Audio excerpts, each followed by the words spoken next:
Hello everyone, welcome to the Watchtower, and today I am doing a graphic novel review of Freedom Fighters: Rise of a Nation, written by Robert Venditti and illustrated by Eddie Barrows. That's coming up next.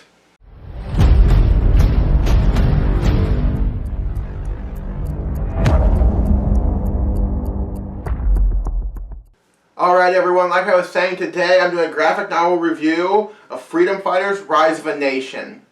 So this is one of the big things I want to do on this channel is I want to shine a spotlight on characters or teams that are a little obscure, not as mainstream as like Batman, Superman, Wonder Woman, Green Lantern, Justice League, that kind of stuff. And there's not a more, I don't think, perfect example of that than Freedom Fighters, who are, I feel like, a very obscure character. I really don't know anything that much about them as well. So I picked this up because, well, mainly because I like Eddie Barrows' artwork. So I picked this up for the artwork, and then to read this because I want to know a little bit more about the Freedom Fighters and stuff. And I thought it was a cool concept. I think I've read one other thing that the Freedom Fighters have been in, and that was just a real small thing. They were on Infinite Crisis, and just had a real small part, and they got beat up by that. So I wanted to, shine a spotlight on these guys and stuff, and, kind of go over this book and stuff. So, let's go ahead and, as always, we're going to do my pros, my cons, and kind of give it an overall score, guys, okay? Starting off right now, we're going to do kind of a plot overview real quick. No spoilers. There's not going to be any spoilers in this review, so you don't have to worry about that, guys. Just watch this, and then if you feel like picking it up, go ahead and pick it up. So, basically, the overall plot of this is, this takes place on Earth X, and Earth X is an Earth where the Nazis won World War II. And they pretty much have control over the entire world. And this takes place in America. The book starts out in 1963, where the resistance group known as the Freedom Fighters are captured and wiped out. The original Freedom Fighters are wiped out. And Uncle Sam, the leader of the Freedom Fighters, vanishes. So then we jump forward 50 years to present day, and there's now a new team of Freedom Fighters, and they are trying to reinstill belief in America and stuff so that Uncle Sam will come back. Uncle Sam is the avatar of America. So basically, this is going to get very comic booky, but basically every nation, or most nations, have an avatar of their country, and Uncle Sam is the avatar of America. And the more that people believe in America and believe in the ideals of America, the stronger Uncle Sam is. So, and the less they believe in him, the weaker and weaker he is. So, at the point when he vanishes, no one believes in America anymore. Nazis have taken over America and everything, so he vanishes. So the whole premise of this book is the Freedom Fighters trying to remind people of America and get them to believe in America again so Uncle Sam can come back. Because Uncle Sam's he's an avatar. He can't really be hurt. So he's like the most powerful being, that they have, so they want to bring him back. So that's the whole gist of this story, is bringing Uncle Sam back so they can beat the Nazis. And yeah, it's very comic booky. And then, all the other countries, Britain, France, Russia, Prague, they all have avatars of their own too. They have all vanished about the same time or sooner than Uncle Sam did because, there's no sense of national pride. So that's the whole gist of this, is they want to instill national pride to bring Uncle Sam back. So I like the premise of this. I like the idea of the Nazis, any alt history stuff like that, Nazis winning World War II or something like that, like The Man in the High Castle, which is a very good series. I like any kind of alt history stuff, like what would have happened if, something would have gone differently. So that was really the reason why I picked this up, was the concept, and then Eddie Barrows' art, because he's just a really good artist. So, jumping into the pros right now, guys. My first pro, and I feel like every one of these, this is a pro, but the art. And for the most part, every one of these I have the pro is the artwork, because I usually pick up books based on, first, the concept, if I like it, and then second, the artist. I look at the artist, And if it's an artist that I know, that I like, or maybe I'm not familiar with, but I Google and look at his artwork and I like his artwork, I'll pick up the book.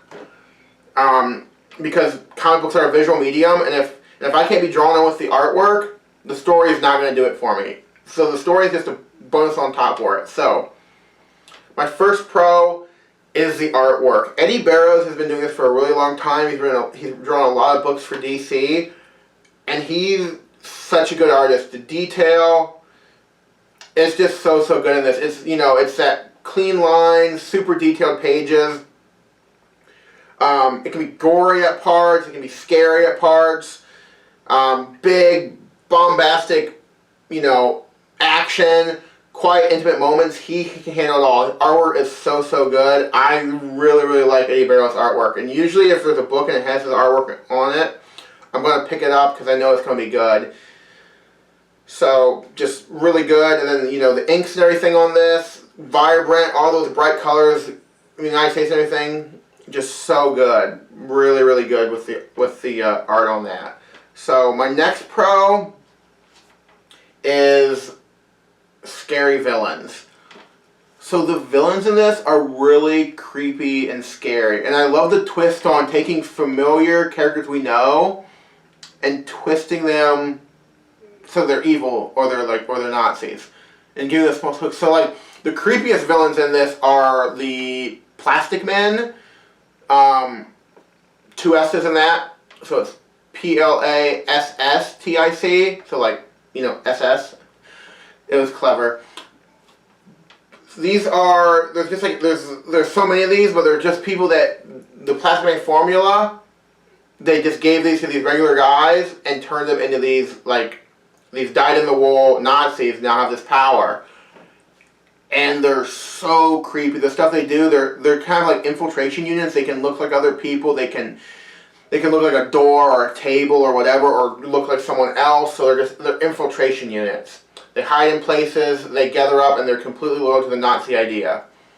A lot of really creepy stuff with these guys in the book, and just how they contort themselves and everything. And you're used to, anybody who knows Plastic Man, the regular DC comic character, he's funny, he's silly. This shows them, if you have an evil version of that, how creepy and how scary he can be. And, these guys kind of have some chuckle dialogue too, because there's a lot of putting in like German, like Guten Tag, Fräulein and stuff, and like little stuff like that into how they talk, and they talk with we will kill all of you. So it's a lot of Z's and stuff in their dialogue, which is kind of funny. They're typical Nazi speak that you see in movies and stuff. So that was a little fun with that. But these guys are just absolutely creepy and scary. You can see oh my goodness, if Plastic Man was actually bad, that's how it would be like. And these guys are just completely scary. And then the other really scary villain in this, besides the Nazis in general, is Overman. Overman is the Nazi version of Superman. So, in the 1950s or whatever, or 1940s, Superman, instead of landing in Kansas, in Smallville, he lands in Nazi Germany. So the Nazis get Superman instead, and they raise him up with the Nazi ideology. So he is completely, not brainwashed, but ingrained, indoctrinated into the Nazi idea. He's completely loyal to the Fuhrer. And you want to see a Superman who doesn't have the moral compass, and watch him just laser people and stuff, just heat vision people, it's creepy. This Superman is really creepy. So, and once again, it shows a character who we're familiar with, Superman, and what would he do with all that power if he's evil and unchecked. So, just really creepy, really creepy bad guys. And then, the other main bad guy in this is Adolf Hitler III. So this is Adolf's grandson. So many years, the 60s, I think, the original Adolf Hitler died. Then his son was the Fuhrer, and then and now it's the grandson. And he's just a complete sadist. He likes torturing people. He likes hurting people. He doesn't care about human life, his own, American, doesn't care. He just likes hurting people. That's more important to him than running the nation. And he's just a creepy bad guy, and just like just really scary, and like he just likes hurting people. It's not good. It's bad. Bad. Don't hurt people. It's bad. My last pro. Really great characterization of the freedom fighters and really good intros to them. So that's kind of two for there. They do a really good job of giving characterization to the freedom fighters. With being characters that you don't know anything about, they really do a really good job of setting up their personalities and making each one different and everything, and really showing, you know, what these guys are about and everything. And then they all have little really cool moments throughout the story to shine and really show their powers. The only two that with there being so many main characters, the only two that kind of get the short straw are Phantom Lady. Kind of wish that her power were really cool, how she can just like make portals and stuff to go to different places, but she can only make portals to places that she knows, or where she can see, or what she knows on the other side. It's kind of like Nightcrawler can only teleport to places that he knows where he's gonna go. That same thing, and her using her powers and stuff were really cool. Didn't get a whole lot of moments of her for shine. She got two really cool moments to shine, but not as much as some of the other characters. And then the other one that really got the short end of the straw was a character called Cash, like Weapons Cash. He was the pilot of their plane, and he was kind of like their tech guy. You really don't learn that much about him. You don't find out really much about his backstory or anything. All the other characters, you get their backstory and stuff, and you find out about them. He was kind of just like a periphery character who didn't really do a lot until like the very end. He was in the end fight and everything, but other than that, wasn't a whole lot with him. So, and I get it, you have so many characters, some people are going to go the short straw. This was really, for the most part, this was the Human Bombs and Black Condor's story. They had a lot of screen time, yeah, like it's a movie. They had a lot of story, a lot of, you know, what they deal with and everything. Especially Black Condor, he was kind of the focal point of this, because he was the newest member of the team and everything, and really a lot of what was going on with Black Condor and stuff. But just all of them really interesting characters, really cool. They did a really good job of nailing all these characters and making them seem like individuals. And getting you to care for each character, because when stuff happens or whatever, you care for these characters. And for someone who, like myself, who didn't really know these characters, for this story to hook you as much as it did, really well done. So Robert Venditti, he did a great job of characterization. And the story as a whole, super great job. So, that's my pros. Now my cons. And both of my cons, they're going to have a little bit of an asterisk by them, because they're not really, they're more like nitpicks. They're not like really like super big issues where they didn't take me out of the story or anything, so they're more like nitpicks. So the first one is one-dimensional villains. So the bad guys in this are the Nazis, and they're very one-dimensional. They're evil for the sake of being evil. All of them. Overman, Plastic Man, Adolf Hitler III, they're just evil for being evil. You don't get really any backstory on them or characterization of why they're the way they are. They're just evil. Because they're Nazis, and at the end of the day, you just want them to be punching bags. And you don't really want to know what their motivations are or anything, because they're evil and they're Nazis. So, a little one-dimensional villain. There wasn't that backstory. You didn't understand them like you would, like if it was like a Lex Luthor or a Sinestro or something like that. These were one-dimensional bad guys who you just want to see them get punched in the face, and you really didn't care that they were, you know, one-dimensional. But they were one-dimensional villains. Not a whole lot of why they were doing what they were doing. They're just evil.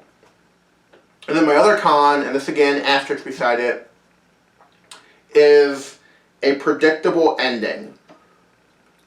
So you kind of knew where the story ends, where it's going. I mean, the book's called Rise of a Nation, so you know where it's going to end. It's not a spoiler that, I mean, they're going to defeat the Nazis. That's the whole gist is Rise of a Nation. So that's not a spoiler. So you know pretty much going into it that, okay, this is going to be the outcome. They're going to defeat the Nazis. This isn't going to be, you know, So if you're someone who wants to be surprised by the ending, you're not going to be. It's going to be that. How we get there, and the twist and stuff along the way, is what makes the story interesting. Is what makes it cool. The characterizations, the trying to bring back Uncle Sam, certain stuff happening, betrayal, death, all that kind of stuff. That's what makes it interesting. Having these characters, you know, showing this world, fleshing out this world, this Nazi-occupied America. What's that look like? What happens to people? What happens to minorities? What happens to gays? What happens to disabled people? You know, in America that's being controlled by the Nazis. So just really, really cool story and everything, but a very predictable ending on it. So that was, if you're someone who, you know, wanted to be surprised by the ending, you're not going to be. You're gonna see where it's going to be. My overall score for this book, I would probably give this an 8 out of 10. Yeah, I'll give this an 8 out of 10. Great art, great characters, great story, all that kind of stuff.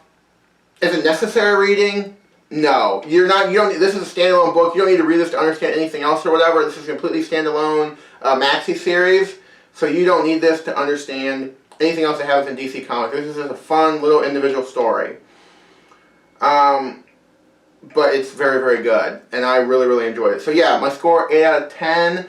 Thank you all so much for watching. Please like, comment, and subscribe. And I will see you the next time that I log in for monitor duty up here in the Watchtower.